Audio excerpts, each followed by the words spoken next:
J'ai mis l'enregistrement en pause, Corinne, hein. Donc, tu as le temps de chercher ta Bah, vidéo. ouais, je l'avais sur l'écran, figure-toi. Elle a disparu comme d'habitude, quoi. C'est terrible cette histoire, hein. Les vidéos qui disparaissent. La vidéo n'est pas mise en pause. Eh ben, la vidéo a disparu, hein. Oui. Tu reveux le lien? Vas-y, envoie-le, s'il te plaît. Je te remercie, Fred. Désolée. Alors, attends, parce qu'il faut que j'aille dans mon bureau. Ah, là, voilà, stop. J'ai Elle C'est a bon? réapparu. Bah oui. Suffisait de lui demander, c'est parti. The Keshe Foundation is extending an invitation to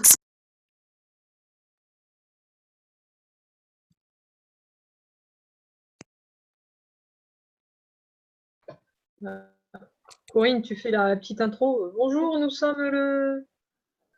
Donc, nous sommes le samedi 29 septembre 2018. Vous êtes dans le 4e atelier des jardiniers, atelier animé par Frédéric.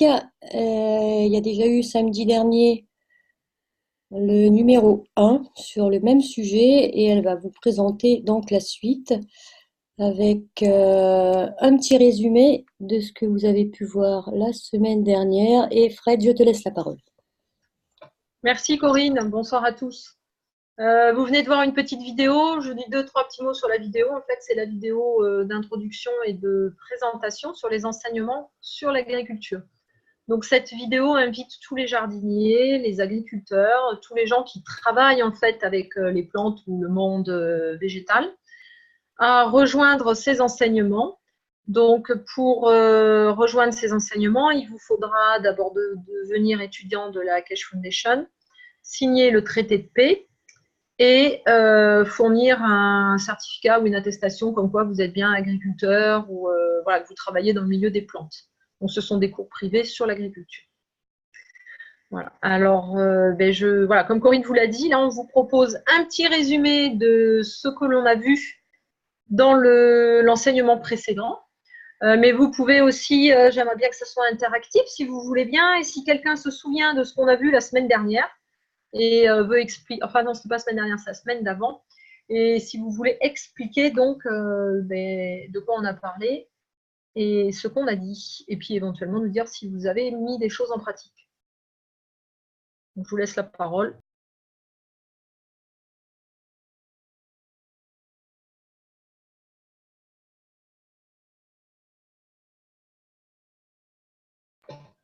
Ok, je vois que vous êtes très enthousiaste. Alors, on va faire comme à l'école. Je vais vous proposer de lire chacun une ligne. Allez, on va commencer par Adrien, par exemple, si tu veux bien lire la première ligne, par exemple. Et puis, derrière, il y aura Daniel pour la deuxième. Fatou, si tu veux bien prendre le troisième paragraphe. Et Jean-Marc, le quatrième.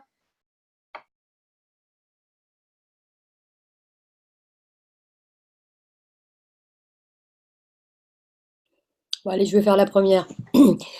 Alors, on s'était aperçu que les mauvaises herbes n'étaient peut-être pas si mauvaises que ça et que la nature avait un cycle, avait une gestion, une autogestion d'elle-même et qu'elle était bien plus intelligente qu'on aurait pu le penser. Enfin, pour ceux qui ne le pensaient pas, moi, j'en doutais pas.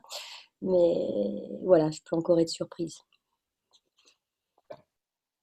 Merci Corinne. Est-ce que quelqu'un d'autre veut participer? Donc, Daniel, hein, Merci Daniel. on a donné mauvaise réputation aux mauvaises herbes. Je lis ce qu'il y a écrit là. À cause de notre manque de compréhension de ce qu'accomplit la nature.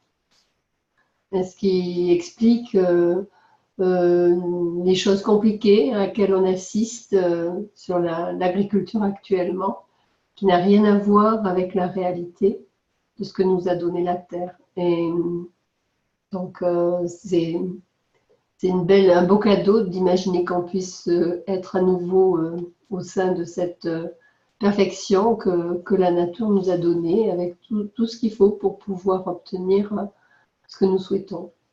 Voilà. Merci Daniel. Allez, Fatou, tu n'étais pas là. Mais... J'étais pas là la semaine dernière, mais si vous voulez, je peux lire. Merci Fatou.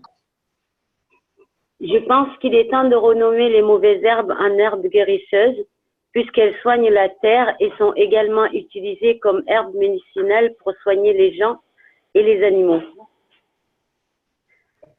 Merci à toi. Pour une amatrice des plantes, j'en utilise quelques-unes. Ouais, Pastou fait beaucoup de cueillettes, hein. Elle travaille beaucoup avec les plantes. Ok, merci. Allez, qui veut prendre la suite derrière? Jean-Marc, peut-être? Bon. Marc?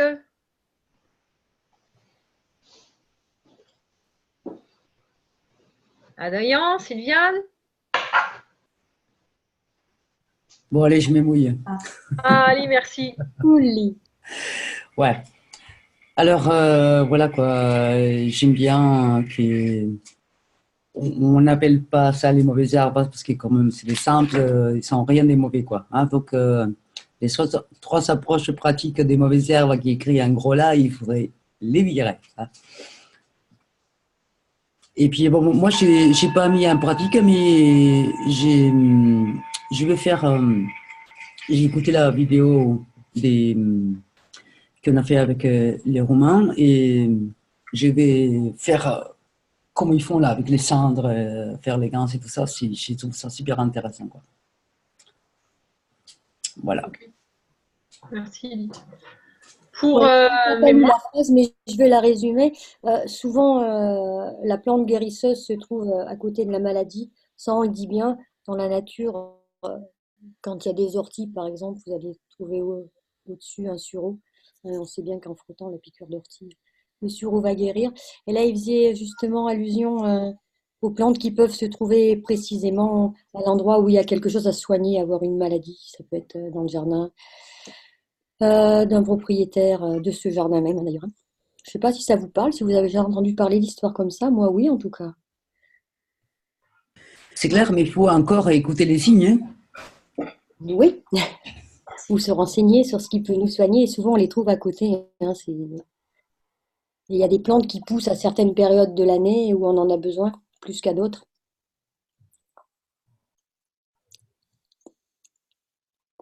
Alors, on va avancer un petit peu sur les approches pour qu'est-ce qu'on peut faire avec ces mauvaises herbes. Qui c'est qui lit?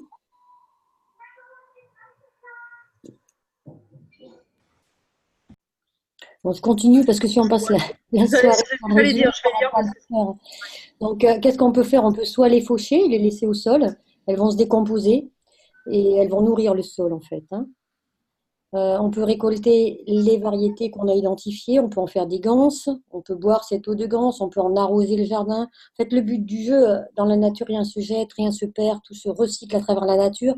Donc, si ça vous gêne au jardin, parce que c'est le moment de semer autre chose, pourquoi pas? Si on ne les laisse pas, donc on les récolte, on garde celles qu'on sait reconnaître et qu'on sait à quoi elles servent.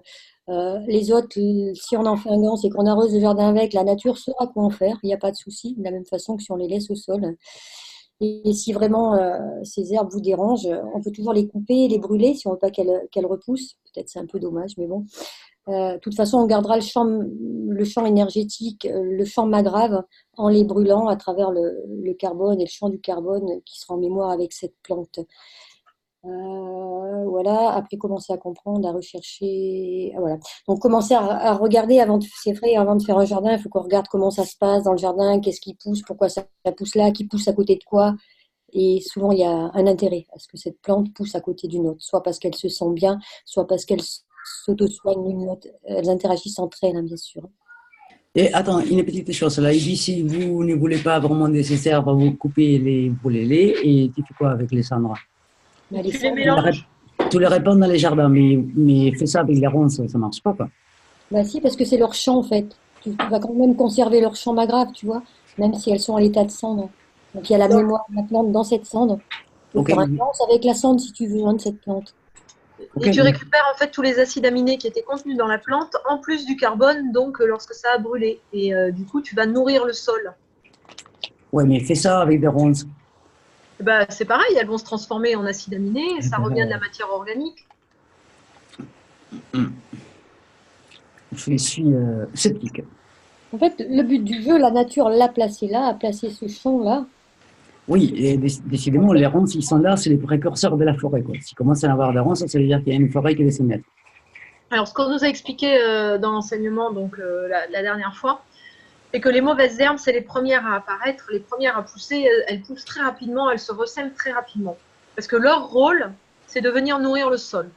Donc en mourant, en se décomposant, elles meurent dans le sol, enfin sur le sol, et si on les laisse en place, en se dégradant, elles vont faire des acides aminés, des minéraux, qui vont se répandre dans le sol, ce qui va enrichir le sol. Et au fur et à mesure de l'enrichissement du sol, de nouvelles espèces vont apparaître. Parce que le sol, en fait, il envoie un champ maghrave et qui dit hello, je suis là et je suis de meilleure qualité, maintenant tu vas pouvoir pousser. Donc il y a une nouvelle plante qui apparaît et cette nouvelle plante, elle va prendre la place de la plante qui était là précédemment, que les gens appellent à tort les mauvaises herbes. Moi, j'aime bien les appeler les herbes folles, ou là, on nous propose de les appeler les herbes guérisseuses. Et donc, ce sont des plantes, on va dire, plus fragiles, mais qui vont pouvoir pousser maintenant dans ce nouveau sol qui a été enrichi grâce aux aux herbes folles, aux herbes guérisseuses. D'où l'importance de les laisser sur place. Et alors, bon, on nous explique que si vous ne voulez pas les laisser parce que vous voulez votre potager précisément à cet endroit-là, eh ben, de les brûler pour que les acides aminés, les minéraux se répandent dans la terre et puis fassent quand même leur travail de nourrir le sol. Et ça vous évite en fait de devoir faire appel à des apports extérieurs comme du compost qui viendrait d'ailleurs.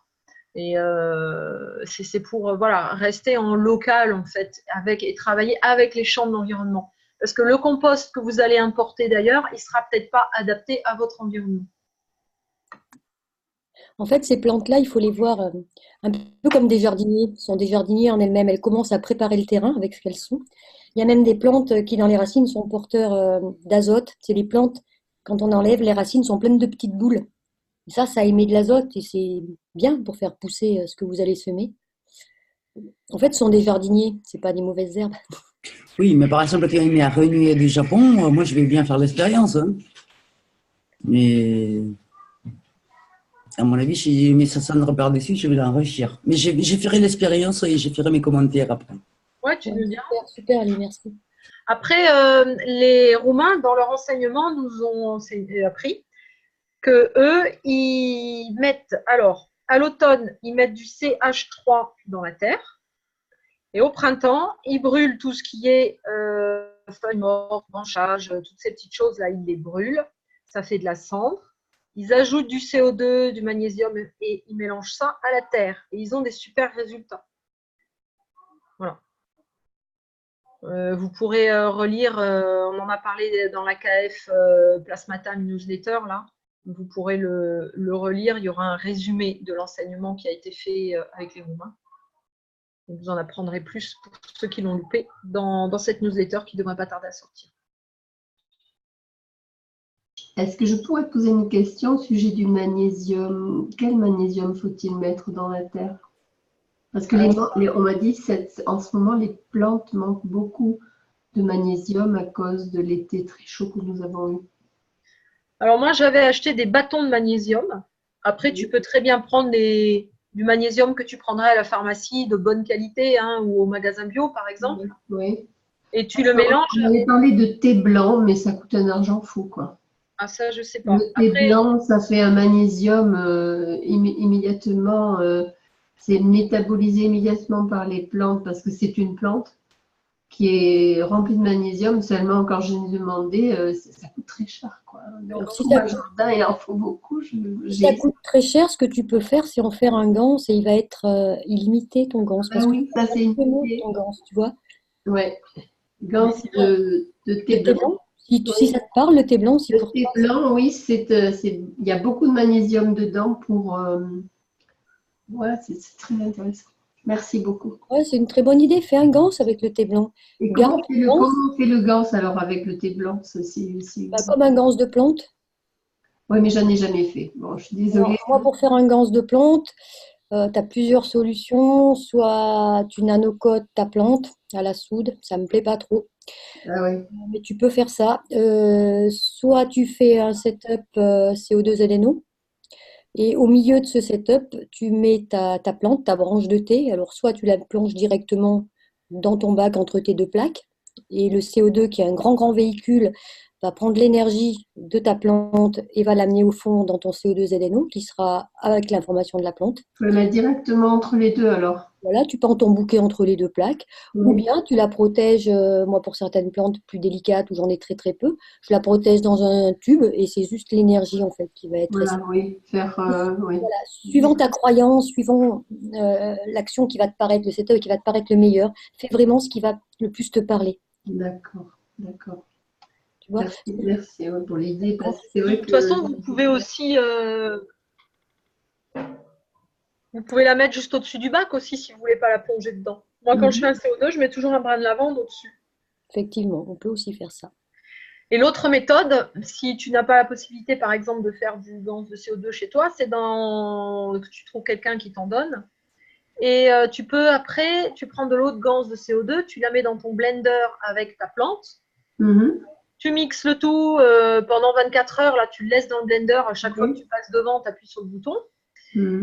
Et puis après, tu filtres et tu gardes donc les liquides ou les nanoparticules. Ce qui est trop gros et qui ne passe pas dans le filtre, et ben, tu peux faire une petite boulette et la mettre dans ton compost, par exemple. Et tu auras donc de l'eau de Gans de thé blanc. CO2 plus ce que tu auras mis dedans. En source de magnésium pas chère et facile, il y a la banane. Ah oui. Voilà, la peau de banane, magnésium, potassium. On met beaucoup des peaux de banane dans le jardin, oui. Voilà. D'accord, merci. Ouais, mais faire un gans, ça renforce tout, quoi. Oui, Voilà. c'est bien. Moi je pense que le magnésium, il faut le faire en gans. Enfin, moi, c'est mon avis, hein. Mais Oui. tu peux prendre du magnésium pur, hein, soit un sel de Schussler, soit du magnésium en ampoule. Ça existe, hein. Moi, j'ai des ampoules de magnésium avec lesquelles quand tu les mets dans le CO2, déjà, c'est. Voilà, si elles peuvent métaboliser ça, quoi. Mais si tu as envie de faire avec le thé, fais avec le thé, par contre. Il faut juste voir ce que la plante est capable de métaboliser correctement. Bah, si tu le sens, si pour toi, c'est juste, Voilà. fais ce qui est juste pour toi, quoi. D'accord. Et c'est très, très important parce qu'en fait, tu ne mettras pas la même énergie non plus. Absolument. Merci beaucoup. Faites-vous confiance surtout, c'est important ça. Et puis vous avez du ressenti, vous ressentez, n'ayez pas de doute sur vous-même. Ce que vous pouvez essayer de faire aussi, qui est préférable, c'est toujours de travailler avec ce qu'on a dans son environnement, sans faire venir, par exemple, je pensais aux bananes, mais les bananes, ça vient du bout du monde. Peut-être que le thé blanc, il viendra de loin aussi. C'est vraiment d'essayer de trouver à côté la plante qui contient, par exemple, du magnésium. Alors, je ne sais pas de mémoire s'il y en a dans les orties ou pas. Oui. Voilà. Et ben, s'il y a du magnésium dans les orties, vous faites un gans d'ortie. En plus, dans l'ortie, il y a beaucoup de silice. Et ça, Il y a énormément de silice et de zinc dans les orties. Donc, c'est De toute intéressant. façon, les orties, c'est bon pour tout. Voilà. Et si vous en avez dans votre jardin, bah, faites du gans avec ou les pissenlits. Voilà, ces herbes qui sont très très riches et qui ont plein de choses à nous apporter. Puis moi, ce que je fais bien aussi, je fais des synergies des fois de plantes. Donc, ça peut être une ortie mêlée à autre chose. Tu vois, tu peux faire une synergie de plantes. C'est vrai que la silice, parfaitement comme la prêle, dans la prêle, il y a beaucoup de silice. Ça peut effectivement rééquilibrer le magnésium parce que la silice, c'est quelque chose qui appelle le magnésium dans la biologie. Donc, en fait, ça peut marcher. Voilà. Tu peux mélanger hein, les plantes. Oui. Et si vous voulez, comme ça fait partie déjà de l'environnement du jardin, il y a fort à parier que l'interaction, elle sera plus facile, elle se fera plus vite et ça réagira mieux. D'accord. Et ben peut-être on passe à la diapo suivante. S'il n'y a pas de questions, avec plaisir. Il y a des questions? Eh bien, on y va. Voilà. Alors, comme d'habitude, semaine débordée, j'ai pas pu préparer à l'avance. Donc, enfin, j'ai écouté quand même le document. Du coup, je vais pouvoir, ça va aller assez vite au niveau de la traduction. Alors, aujourd'hui, on va parler du gans de CO2 et on va voir pourquoi ça fonctionne. On va vous expliquer ça comme une évidence. Alors d'abord, on va regarder, connexion Internet instable. On va regarder au niveau de la masse atomique du CO2. Alors, quand vous regardez, vous allez voir qu'on a donc un atome de carbone et de 2 atomes d'oxygène. Donc, quand vous regardez le total, on a 12 en carbone, plus 2 oxygènes à 16. On a une masse atomique de 44. Alors, ce qu'on peut dire, c'est que le CO2, il a un champ magnétique et gravitationnel de force 44. C'est une autre manière de parler en fait du potentiel du gans et de sa force physique.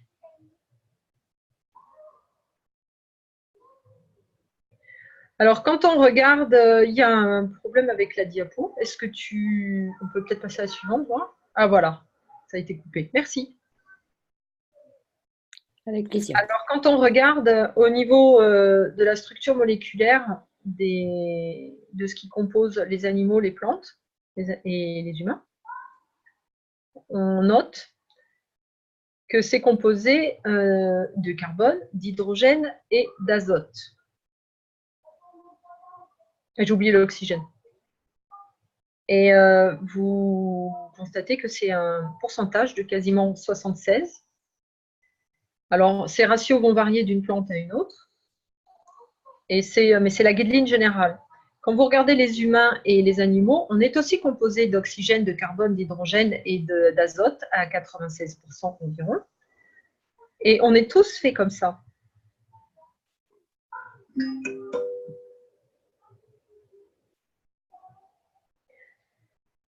Alors, ces éléments, ils se combinent pour former différents acides aminés.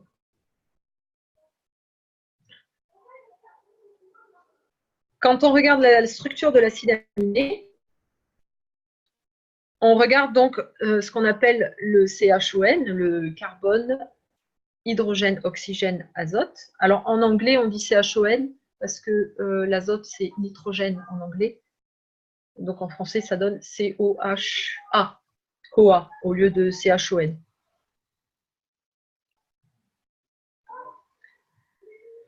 Alors, ils se combinent pour former différents acides aminés et protéines dans le corps de la plante et des animaux.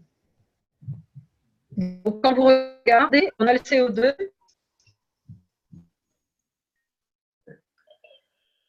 Non, je ne peux pas t'aider là non plus.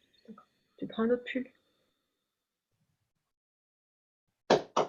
Et quand vous regardez les CHON dans la plante, ils ont aussi l'oxygène, l'hydrogène, l'azote, comme les animaux. Et ça, c'est votre lien. Parce que le carbone dans le CO2 va, donc dans l'autre gaz du CO2, il va se lier avec la plante et les humains et les animaux. Et c'est la même chose avec l'oxygène. Donc là, vous comprenez en fait que quand on fournit du CO2 aux plantes, aux humains ou aux animaux, eh bien, il se combine avec le carbone, l'oxygène, qui sont déjà dans le corps de ces plantes ou de ces humains et animaux. Ce qui est intéressant, c'est qu'on voit qu'il y a des masses différentes, en fait. C'est pour ça qu'il y a un échange qui va se faire. Vous voyez, l'oxygène de la plante, elle est à 45, celui de l'animal, il est plus élevé. Celui de l'homme, on ne l'a pas là, mais il est encore différent. Et l'interaction va se faire grâce à ces différences de masse atomique, en fait. On a toujours vu ça, qu'il fallait des différences de gradient. Hein.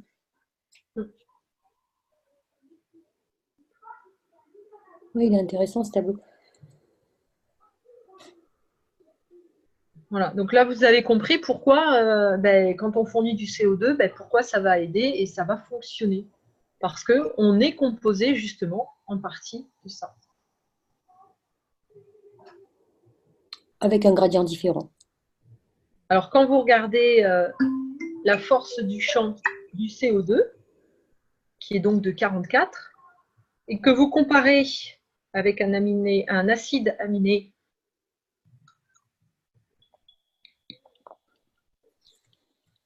donc avec la structure atomique de l'acide aminé, on constate qu'on a un carbone à 12, donc en masse atomique, un oxygène à 16, un hydrogène à 1 et un azote à 14.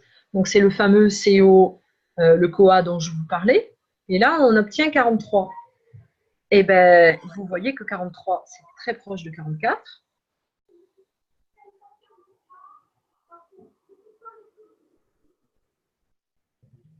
Donc vous pouvez voir que le CO2, avec le champ Magrath de 44, va parfaitement se combiner avec le champ de force de l'acide aminé basique de 43. Et Fred, pourquoi c'est marqué acide aminé de base 12 de masse atomique?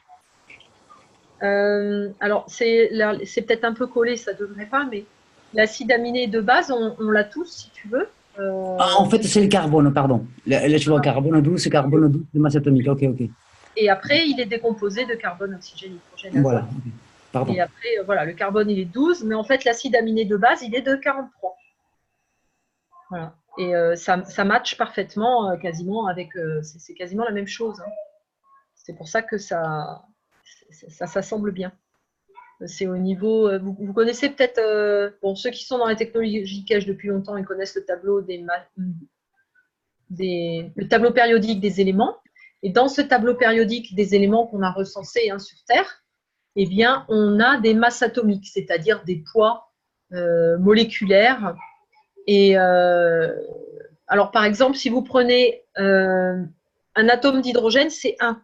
Si vous assemblez, que vous mettez côte à côte 16 atomes d'hydrogène, bah, ils se combinent et ils deviennent un oxygène. Si vous mettez 14 atomes d'hydrogène les uns à côté des autres, ils se combinent et ils deviennent un azote. Et ils ne deviennent pas vraiment un azote, ils deviennent l'équivalent de la masse atomique d'un azote. Ben, c'est comme ça qu'ils se combinent et c'est comme ça qu'on arrive donc à un acide aminé qui va se combiner avec d'autres acides aminés et on arrive finalement à une cellule et à une structure et on passe dans la matière en fait pour former. Ce sont ces éléments en se combinant qui vont former la matière, d'où l'apparition de la vie dans les eaux. Il y a très longtemps de ça. Je ne saurais pas vous dire combien de millions d'années, mais voilà, on est au départ de la vie là, en fait. Et ça, c'est intéressant de comprendre ça, parce qu'on s'aperçoit qu'avec une masse atomique équivalente, même si ce n'est pas la même molécule, on peut jouer comme si c'était cette molécule-là. Tout à fait. Voilà, et c'est ça qu'il faut comprendre aussi je rebondis là-dessus, hein, c'est un petit peu hors sujet, mais dans le tritium, hein, quand on fait le H3 dans le bocal, quand on a du CH3 et qu'on le transforme en H3, on n'a pas du tritium, bien évidemment, mais on a la masse atomique qui équivaut au tritium. Donc, c'est comme si on l'avait au niveau masse atomique, hein, mais pas au niveau molécule. Et d'ailleurs, M. Kesch, il avait, je me rappelle toujours, il a dit une phrase, alors je ne saurais plus exactement, mais ça voulait dire en gros que ça fait des années et des années que les scientifiques s'embêtent à vouloir faire de l'or en additionnant ça, plus ça, plus ça, alors qu'il est si simple d'enlever un atome au mercure, qui est très proche en masse atomique, et quand vous lui enlevez un atome, eh ben, vous obtenez de l'or. Et il a dit que c'était bien plus simple d'enlever un atome au mercure que d'essayer d'additionner ce type-là et encore ça.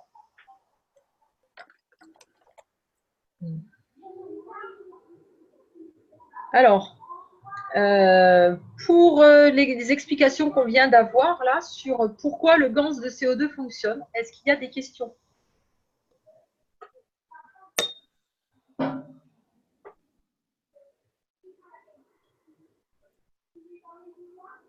Ok, bah écoutez, s'il n'y a pas de questions. Bonjour à tous. Je me demande l'oxygène est du E et dans le réacteur du E, oui, ça.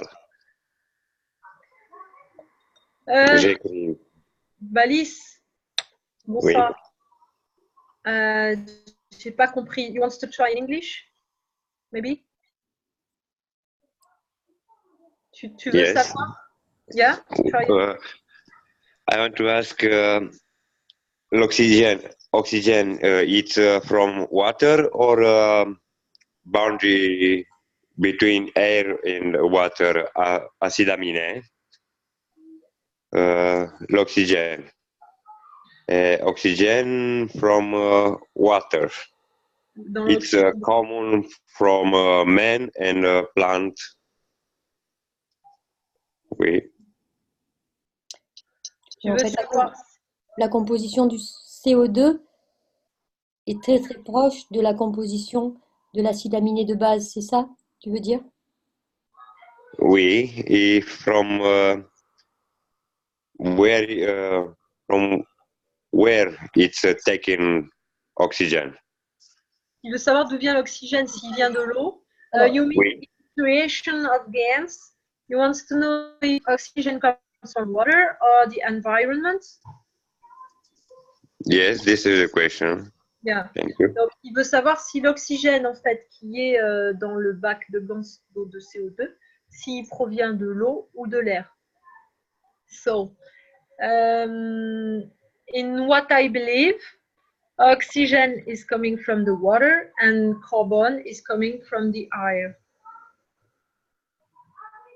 en fait, Because it's different. je répondrai que peu importe. Quand on fait un setup de CO2, on crée entre nos deux plaques de cuivre nano transformé et de zinc, la masse atomique, la différence de la masse atomique crée entre les deux plaques un aimant à CO2. Wait. So Corinne is saying that when you are making your GANs, you have a carbon plate and you have Un a côté plane.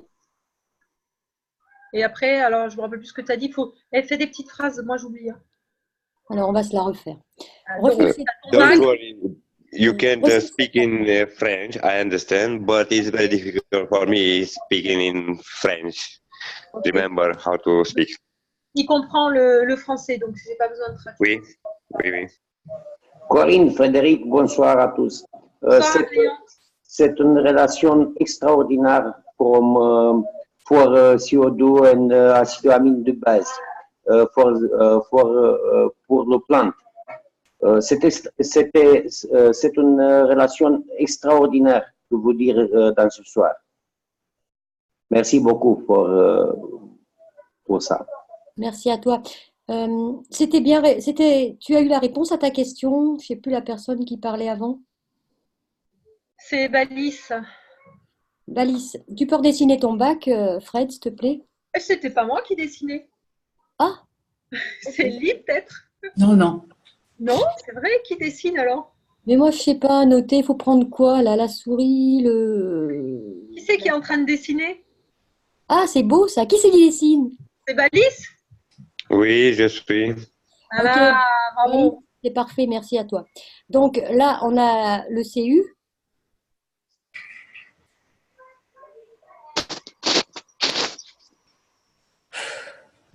Nano côté. Là, on a le zinc.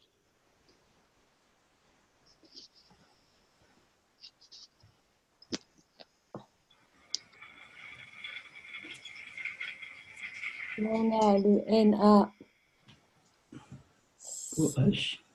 NaCl.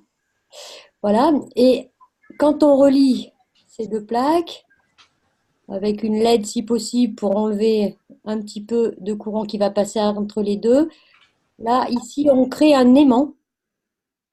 Tu vois ce que c'est un aimant? Oui.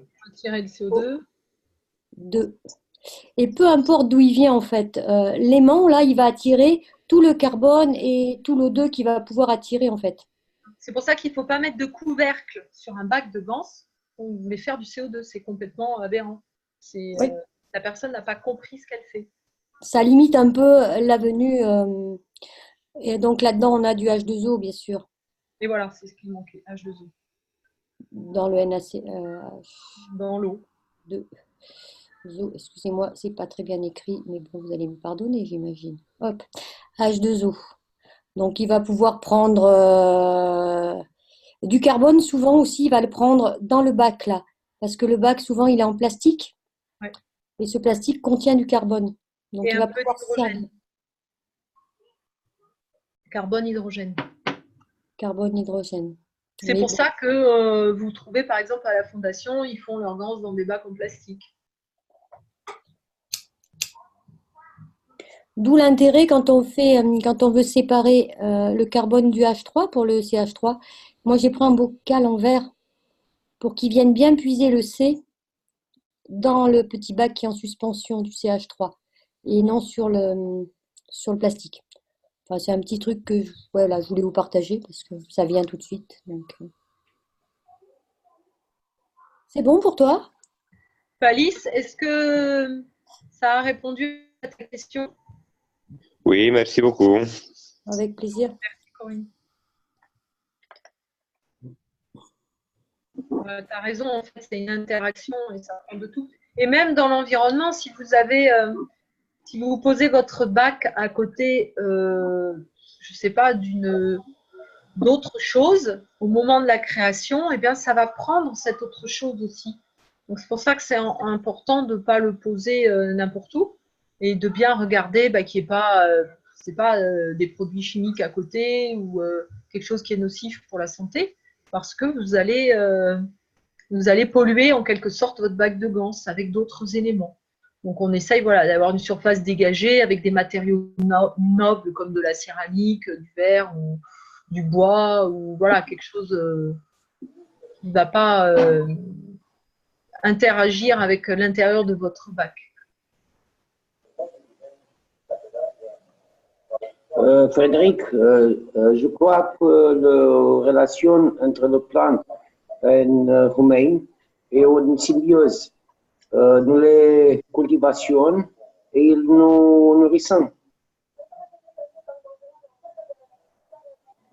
Je crois que tu as dit qu'il y avait une symbiose, c'est ça, entre les plantes? Oui, oui, c'est une symbiose. Et entre les plantes et qui? Je n'ai pas compris.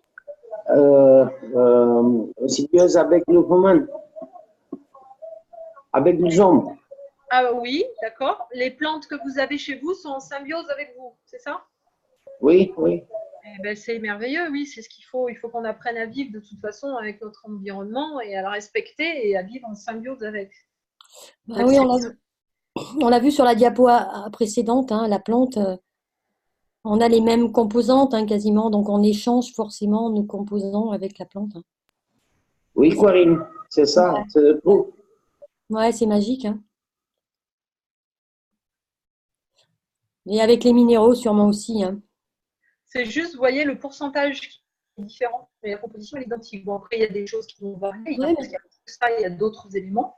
c'est important que la composition soit différente, c'est ce qui permet l'échange, c'est la différence de gradient qui va permettre de donner et de recevoir, enfin, de se déverser l'un dans l'autre. Et puis, nous, on a plus de fer, par exemple, c'est pour ça qu'on a du sang. Et les plantes, elles ont autre chose, et c'est pour ça qu'elles ont pas Du de sang. magnésium. Les plantes, c'est du magnésium. Voilà, donc, que c'est le magnésium qui fait le chlorophylle, ça je l'ignore, mais voilà, la différence, en fait, c'est que les composants qu'on a en différence, eh ben, c'est ce qui fait qu'on ne ressemble pas à une plante, mais à un humain. Exactement. Mais par contre, on a les mêmes composants, quoi. Et on peut très bien communiquer avec. Tout à fait, bien sûr.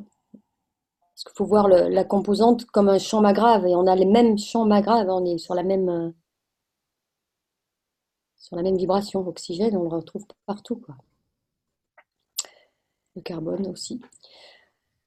Donc pour résumer ça, hein, on a dit que le CO2, le gans de CO2 avait quasiment la même masse atomique que l'acide aminé de base. C'est pour ça que le CO2 va pouvoir entrer en interaction et être bénéfique avec donc, tous les acides aminés de base qui composent les plantes, les animaux et les humains. C'est ça, Fred? Ouais. Le résumé? Il y a d'autres questions? Ça, c'est pour vous expliquer en fait que pourquoi le CO2 il va fonctionner. Pourquoi c'est une évidence en fait et il n'y a même pas à se poser de questions. Parce qu'à partir du moment où il contient du carbone et de l'oxygène, eh ben, il va se combiner avec les acides aminés. Et du coup, ça va fonctionner, que ce soit sur la plante, l'animal ou les humains.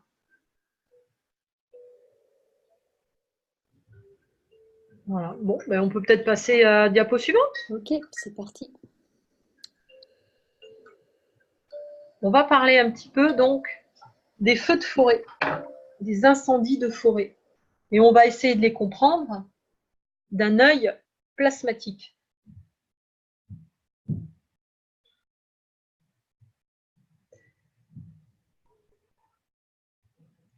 Alors, ce qu'on doit commencer à comprendre, c'est comment le plasma travaille. C'est la nature qui vous montre toutes les applications pratiques. Et quand on commence à vraiment regarder la nature et à plonger dans son fonctionnement,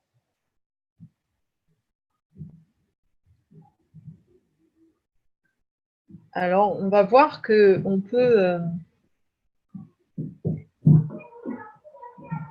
qu'on s'était complètement trompé en fait.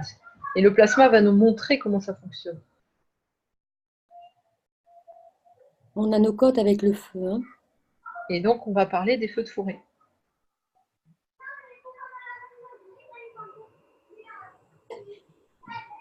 Donc, quand on a un feu de forêt, on voit toujours, après le feu, la végétation, mais vraiment une grosse pousse de végétation. Donc, quand le feu est là, il va tout brûler et les choses vont devenir noires. Et dans quelques temps après, il pleut. Dans les semaines qui suivent, il pleut. Et vous avez toujours une énorme pousse de plantes.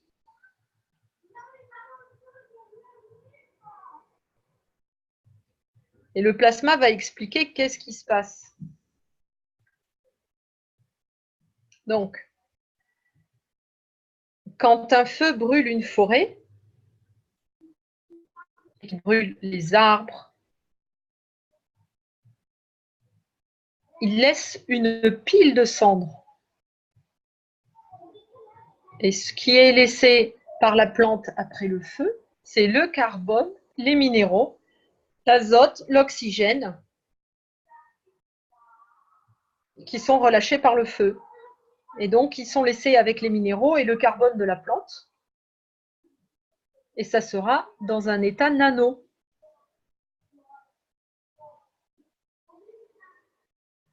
Ça sera sur le sol, comme vos cendres. Et puis, on a l'eau de pluie. Maintenant, l'eau de pluie va se mélanger avec les cendres du feu. Et comme on le sait, vous pouvez utiliser la cendre d'un feu comme de la soude caustique. Cela pénètre dans les couches supérieures du sol avec la pluie et vous créez une condition très alcaline dans les couches supérieures de votre sol. Cette condition très alcaline va réagir avec les minéraux qui sont déjà dans le sol en produisant des nanomatériels, des éléments additionnels. Vous comprenez, hein, c'est-à-dire que le nano qui a été produit pendant le feu, le nano des plantes, donc de tous ces minéraux qui sont à l'état nano, plus le carbone donc par le feu en lui-même, ça va se mélanger avec l'eau de pluie, ça fait quelque chose de très alcalin qui va imprégner les couches supérieures du sol. C'est le même processus que l'on veut réaliser quand on fabrique du ganse de nourriture. On doit créer les nanomatériaux avant que puisse on faire un ganse avec. Et c'est ce que la nature fait quand elle crée des nanomatériels à travers la condition alcaline.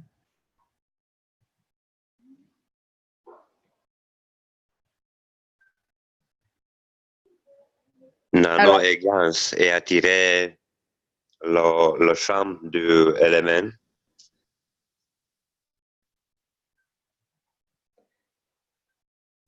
Moi, je n'ai pas entendu le premier mot, j'ai été coupée. J'ai entendu les champs d'éléments. Si, le champ de Gans est champ pour créer un environment for this element, carbone, azote, oxygène et minéral. Tout à fait. Merci. Sorry.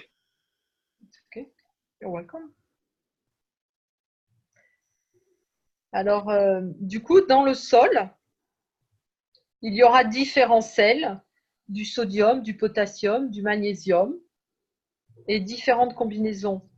Donc, on a ces nanomatériaux avec différents sels dans le sol avec de l'eau de pluie. Et ce qu'on produit est un ganse de tous ces différents éléments qui va être dans le sol. Et c'est exactement le même procédé que nous avons dans nos petites boîtes quand on crée du CO2 ou du cuivre de ganse. On crée en premier donc le nanomatériel et avec le sel, on crée le ganse de ces nanomatériels. Et c'est exactement ce que la nature fait avec ses feux.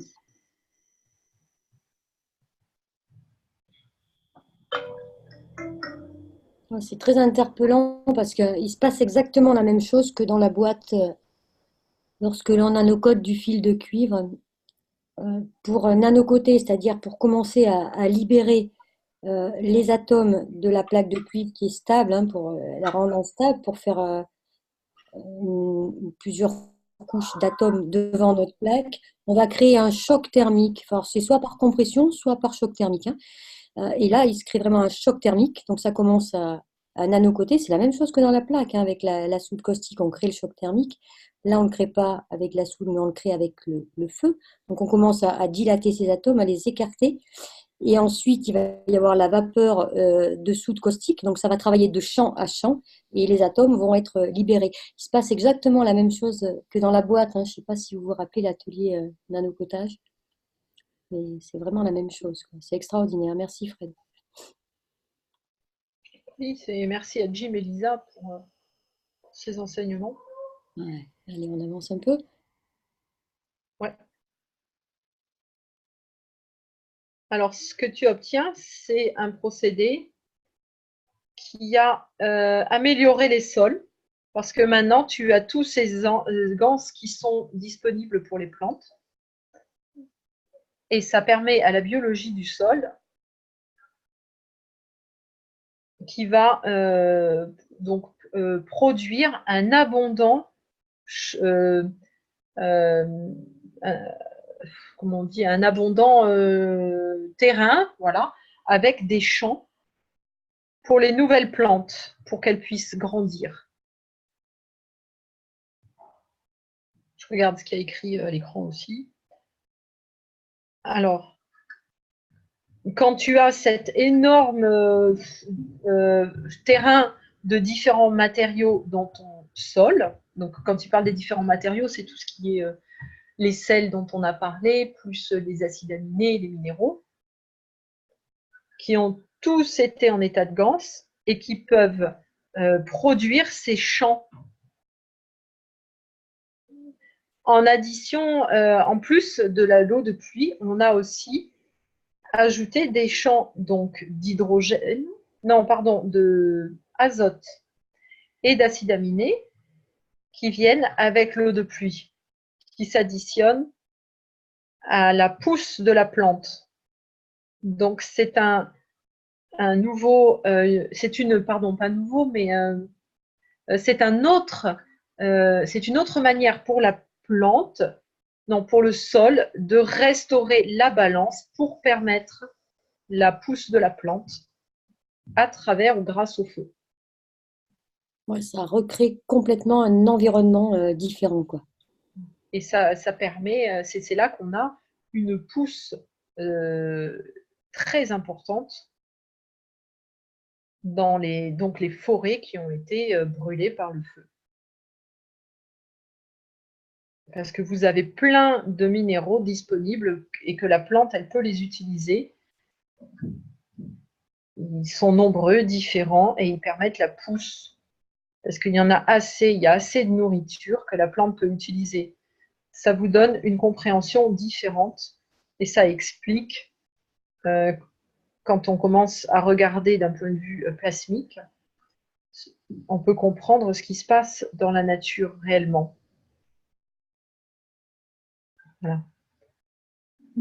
Ça nous permet d'avoir un autre regard maintenant sur les incendies de forêt quand même. De plus voir l'aspect catastrophique de la chose, mais de voir l'aspect régénérateur, quoi, quelque part. Ouais, c'est comme une R à Z, mais avec tout le potentiel d'une nouvelle renaissance. Tout à fait. Et c'est très amusant parce que j'ai lu il y a quelques mois de ça un genre de reportage qui expliquait que en fait la nature, cycliquement, il y avait des incendies qui n'étaient donc pas forcément d'origine humaine, mais qui c'était des cycles et que ça permettait la régénération de la nature. Et cet article que j'ai lu, il n'avait rien à voir avec la technologie du plasma. C'était absolument pas du tout du plasma, hein. Mais voilà, ça expliquait que la nature, elle se renouvelait par et grâce à l'incendie. Et que donc au fil des siècles, il y avait toujours eu des grands feux de forêt et c'est pour permettre une renaissance. Voilà. Oui, notamment par la foudre.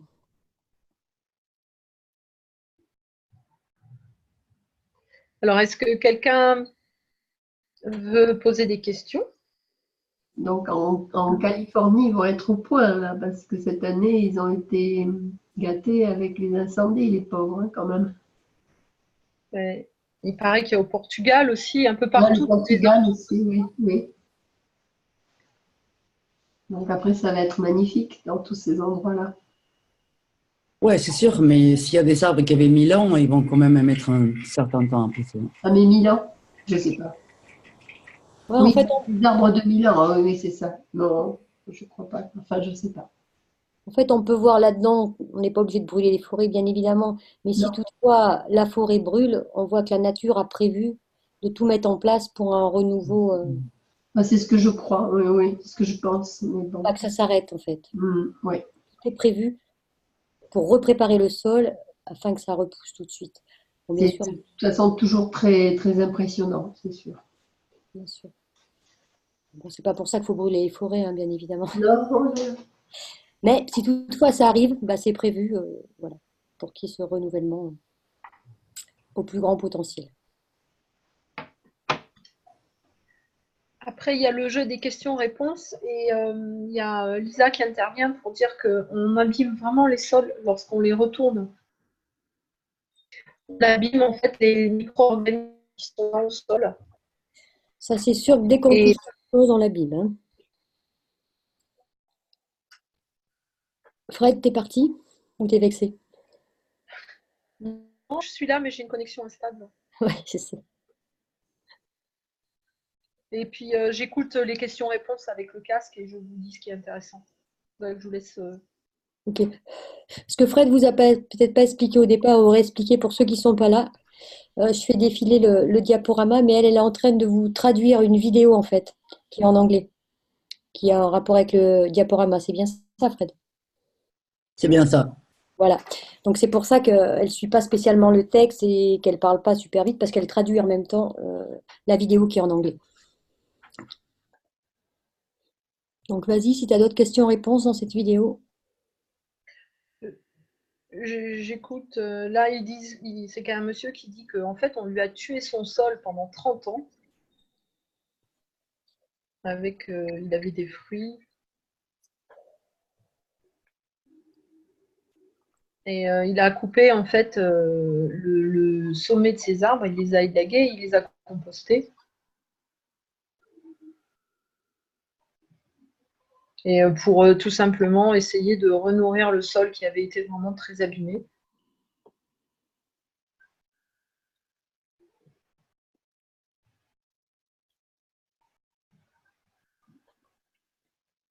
Et il y a Lisa qui lui dit que par exemple, si on met au moins 20 ou 30 couches de couverture sur le sol, mais de très bonne qualité, elle parle de compost, hein, de plantes.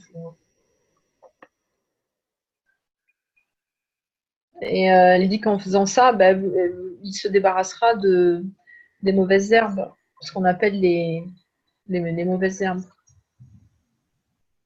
Elles ne pourront plus pousser en fait et elles seront virées entre guillemets. Ouais, parce que ça limite l'oxygène en fait et la lumière.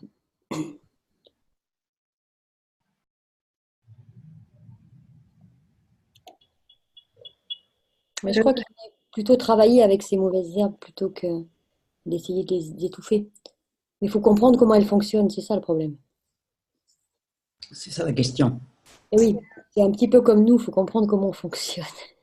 Lisa, elle a expliqué, alors si j'ai bien compris, que en fait, il y a beaucoup de gens qui veulent enlever les herbes qui poussent au pied de leurs plantes, de leurs arbres, en se disant que ces herbes, elles vont piquer la nourriture qui est dans le sol et que donc la plante ou l'arbre, il va en manquer. Et en fait, elle explique que c'est une croyance qui est erronée parce que c'est le contraire.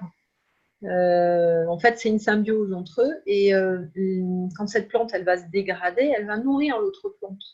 Bien sûr, parce qu'on connaît dans la technologie plasma et l'univers fonctionne comme ça. Le plus fort va toujours se déverser dans le plus faible. Donc quand la plante dite mauvaise, on va dire la plante médicinale, hein, va avoir atteint un niveau d'énergie beaucoup plus fort que l'autre plante que l'on cultive, elle va forcément déverser son charme grave dans l'autre plante. L'univers fonctionne comme ça, il n'est pas là pour prendre, il est là pour déverser du plus fort vers le plus faible, tout le temps, tout le temps. Il n'y a que nous qui fonctionnons dans l'autre sens. Et comment fonctionne dans l'autre sens? On a tendance à voir les plantes, ah bah elle va lui piquer son. Mais non, elle ne va pas lui piquer, elle va grossir, grossir, et pouf, après elle va se déverser dans l'autre, bien évidemment. On ne peut pas faire autrement. La nature ne fonctionne pas autrement. Et, les herbes guérisseuses, elles permettent en fait de fixer dans le sol tout ce qui est acides aminés et minéraux. Et c'est ce qui va permettre aux autres plantes de pouvoir pousser derrière. Et elle dégage énormément d'azote pour certaines. Et l'azote est important pour la pousse de la végétation.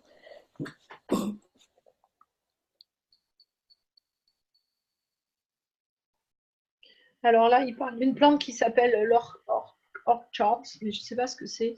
Et a priori, je pense que ça a un rapport avec les macadamias et que c'est une espèce de macadamia. Est-ce qu'il y en a parmi vous qui connaissent? En Australie, c'est une plante qui pousse là-bas, donc je pense que c'est des noix de macadamia. On en fait de l'huile pour info. Donc, ce qu'ils voient souvent autour de lui là-bas, c'est des macadamias qui se répandent particulièrement autour des arbres et qui couvrent le sol, l'herbe. Et tout ce qui pousse sous les arbres, voilà. Bon, ben, je vous l'ai dit, c'est que ça, les gens pensent que ça vole en fait les minéraux qui sont nécessaires pour le reste.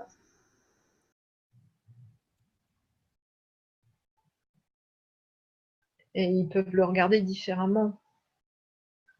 Et plus il y a une variété de plantes différentes et d'herbes autour de ces macadamias et autour des racines, mais vous pouvez très bien les enlever si vous voulez, mais il faut les laisser sur place pour que ça se décompose dans le sol. Vous aurez un herbe plus beau, des fruits plus gros, et ça, c'est une approche totalement différente.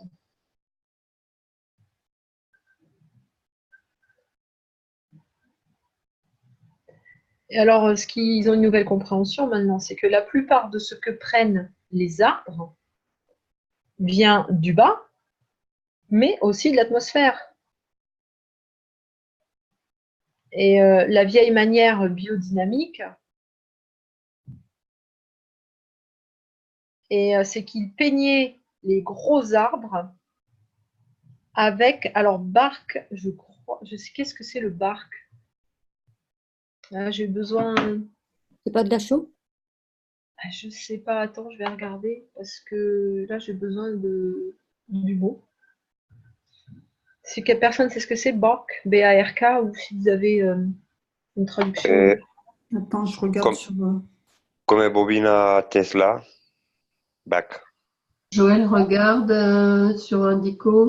Alors, peut-être. On pense que c'est la chaux. L'écorce. Non, pense que c'est la chaume. Écorce, c'est marqué écorce en traduction du pain. Il faut passer sur les écorces, ils mettent souvent de la chaume, je ne sais pas si c'est ça. Barque, c'est l'écorce. C'est l'écorce, oui. La barque, c'est l'écorce. Voilà, donc je ne savais pas. Je vais m'excuser pour ça. Et du coup, alors, Big Trees. A priori, ils peignent l'écorce de l'arbre avec certains nutriments.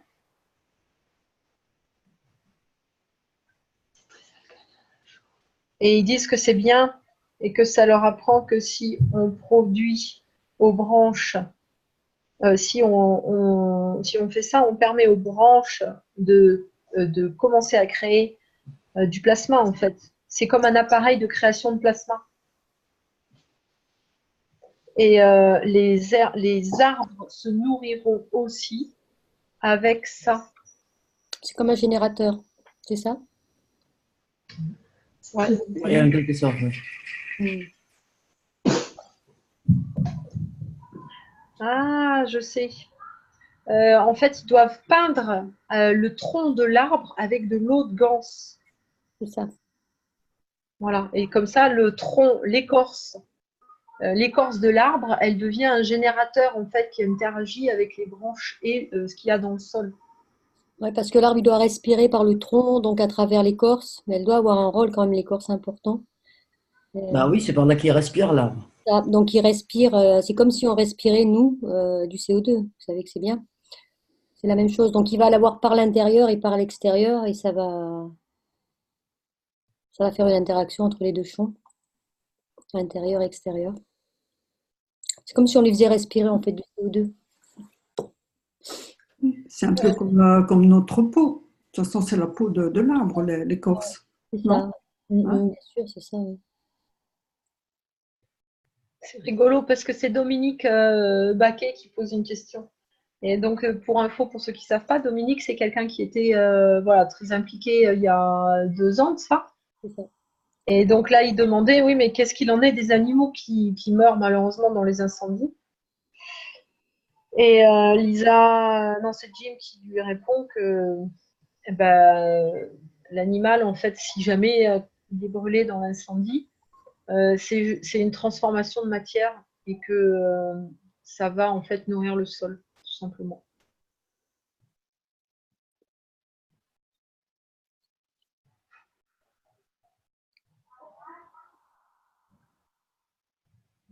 Oui, chaque nanoparticule, en fait, est la source avec l'information et tout le potentiel de ses mémoires.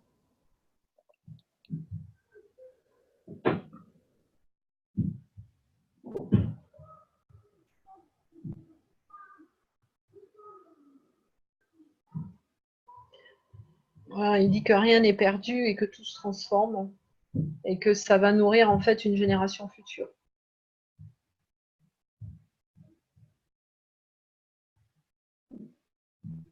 C'est quand même bien calé, hein, le projet de la Terre. Corinne, il y a d'autres diapos? Oui, bien sûr, mais Fred est en train de lire le... Oui, je me suis dit, moi aussi. Ok.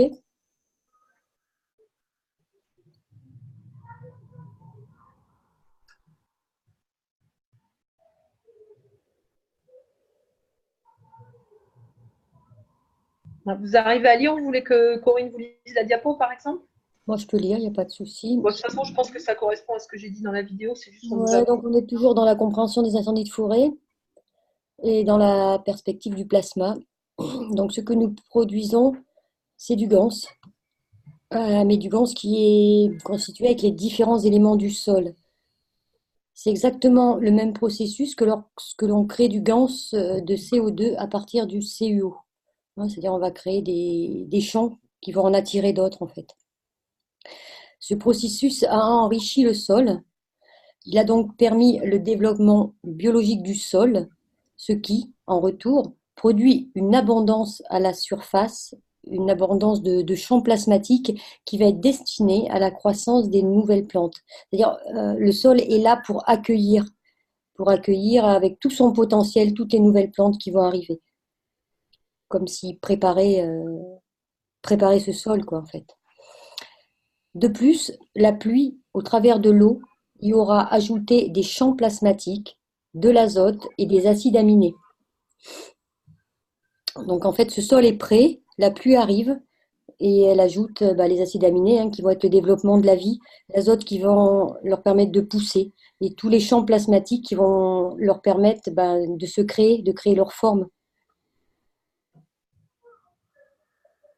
C'est clair, il y a des questions là-dessus? S'il parle du transfèrement des champs plasmatiques, old plant, transférer le champ plasmatique dans l'eau et du particules nano et gaz C'est ça. brûlés des éléments C'est ça. Toute la qui mémoire est là. régénèrent. C'est ça. Toute la mémoire est là en fait, mais sous forme plasmatique. Tout se mélange en fait et ça part dans le sol. Et ça fait de l'eau de ganse de tous ces éléments, de tous ces acides aminés, de tous ces minéraux, de tous ces sels. Tout ça va se mélanger dans le sol pour faire une eau de ganse qui va enrichir le sol pour permettre une nouvelle croissance de plantes. Voilà, mais on voit que tout est prêt, tout le potentiel est là. Il suffit juste que l'eau arrive, l'hydrogène, l'oxygène. Et elle traîne aussi avec elle des acides aminés et de l'azote, bien sûr. Et la vie repart en fait. C'est comme une nouvelle vie, c'est ce qui a dû arriver, j'imagine, à la création de la vie sur la planète. On peut passer à la diapo suivante, Corinne. C'est parti. Voilà, c'est question-réponse. Ceci est la manière dont la nature restaure l'équilibre. Donc les questions et les discussions. Il y a des questions sur tout ça? Fred va compléter avec celle de la vidéo, j'imagine, en anglais. Non, parce que les questions sont finies et là, c'est la partie suivante. Donc, moi, je voulais demander, il est 21h10, si vous vouliez passer à la partie suivante ou si vous vouliez la garder pour la prochaine fois. C'est vous qui choisissez.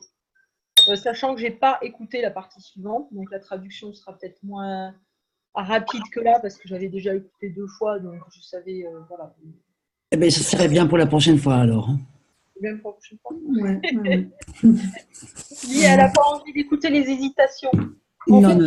Moi, j'ai fait des trucs concrets, tu vois, que c'est la route, que ça soit facile, que ça ne dure pas 3 heures. C'est très bien comme ça. La vidéo, elle est vraiment collée au PowerPoint. Ouais, ça dépend des fois, parce que des fois, tu as plus d'éléments dans les questions-réponses. C'est vrai. Après, si vous me dites que ça vaut pas le coup d'écouter, que le PowerPoint, il est suffisant. Non, on n'a pas dit ça. Les questions-réponses sont intéressantes, bien sûr. Voilà. Et puis, je trouve quand même qu'il donne plus d'explications quand il lit le PowerPoint, il le lit avec sa compréhension et donc il ajoute quand même, moi, je trouve, plus d'informations. Mais bon, c'est vrai que là, j'ai pas du tout lu le PowerPoint, je me suis concentrée sur la vidéo et du coup, je sais pas si ça collait avec ce que je vous ai dit. Si c'est exactement la même chose, c'est vrai que c'est peut-être pas la peine. Non, c'était très bien. C'est parfait, Fred. Ça complète bien, oui. Mais déjà, il y a beaucoup là sur ça. Vous arrivez à faire la relation à ce qu'on fait dans les bacs, les ganses, et ce que fait la nature d'elle-même? Ouais. Vous faites bien le lien? Ouais. Et moi, je trouve que c'est super intéressant, même si c'est des choses qu'on a déjà pressenties ou qu'on en a déjà entendu parler, parce que pour les gens qui font de la plasmaculture, on connaît déjà tout ça. Mais là, ça nous l'explique en fait. On savait déjà que les mauvaises herbes, elles n'étaient pas mauvaises et qu'elles étaient très bien. Mais là, ça nous explique vraiment pourquoi et qu'est-ce qu'elles apportent à l'environnement. Et ça, je trouve ça passionnant. Pareil pour les feux de forêt. Je vous le dis, moi, j'avais déjà lu un article là-dessus qui disait que c'était la terre qui se régénérait. Mais là, ça explique pourquoi. Et donc, ça apporte c'est comme des pièces de puzzle qui s'assemblent. Et c'est vraiment extraordinaire. Ça explique pourquoi et ça explique aussi comment elle fait. Et on s'aperçoit que c'est exactement ce qu'on nous fait faire dans les bacs, quoi.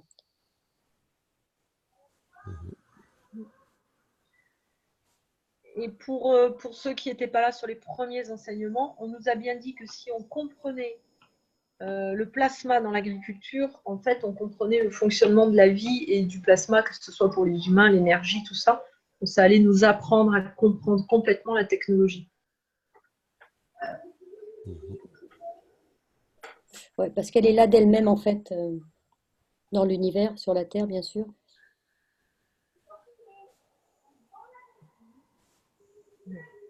Et la technologie cache, en fait, c'est ce qui se passe tous les jours autour de nous dans notre quotidien, hein. Mais on ne le voit pas toujours, bien sûr. Et ça nous apprend à poser la conscience dessus.